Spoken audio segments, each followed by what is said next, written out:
संगत अस्सलाम वालेकुम। अॼु तैयारी आहे रायवण तबलीगी जमात इज्तिमा ते। मां निकिरां हींअर पंहिंजे घरां पंहिंजे भाणज हसनैन सां। हीअ आहे मुंहिंजो भाणज हसनैन जो गाॾी काए आयो। मूं चयोमांसि थेलो खण हल त हलूं अलाह जे दीन जे रस्ते में। मां वञा पियो तबलीग दावत तबलीग जी जमात जे इज्तिमा ते लाहौर रायवंड। हीअ आहे असांजी मरकज़ी मस्जिद अलमुराद।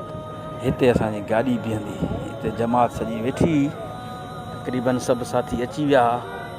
पोइ असां हिते जेको आहे सो वेठासीं। हीअ आहे मोहम्मद नवाज़ सेवाणी। हीअ असांजा दोस्त सलीम आहे। अलमुराद मस्जिद में पहुची विया हुआ। सलीम पाण बीठो आहे ऐं संगत ॿी बि आहे। सो हीअ आहे अलमुराद मस्जिद। हीअ आहे भाऊ ज़ुल्फ़कार चांडियो। हीअ आहे बरकत अली हाले पोटो। ऐं हीअ सॼी संगत जमात हींअर इशा जी नमाज़ लाइ वुज़ू पई करे।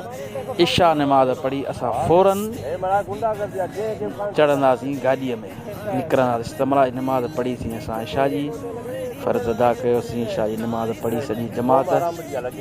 पोइ असां वरी जेको आहे सो आस्ते आस्ते पंहिंजी तयारी करणु शुरू कई।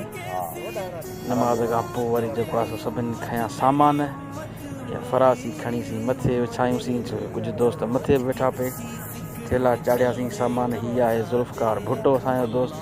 हाणे सभु को सामान पंहिंजो मथे ॾिए पियो, ॿधूं पिया। हीअ असगर चांडियो असांजो दोस्त। सो हीअ असांजी कोच आहे जेका अची वई आहे हली। सो हाणे असां सामान पंहिंजो सॼो सभु को पंहिंजो सामान मथे ॿधाए पियो। हाणे असांजी बसि कुझु ई देरि में रवानगी शुरू थींदी इंशाअल्लाह ताला। हीअ आहे असांजी कोच एसीअ वारी। हिन में असां जेको आहे सो इंशाअल्लाह वेंदासीं रायवण। संगत खे अर्ज़ात असां लाइ दुआ कयो, ख़ैर ख़ैर असां पंहिंजे मंज़िल ते सफ़र ते वञूं। ऐं जेको मक़सदु आहे असांजो अलाह जे दीन जी असांजी ज़िंदगी में दीन अचे। हाणे अलमुराद मस्जिद मां असां हींअर निकितासीं। सो इन ब्लॉग खे वरी हिते ई कंदासीं एंड। पोइ वरी तव्हां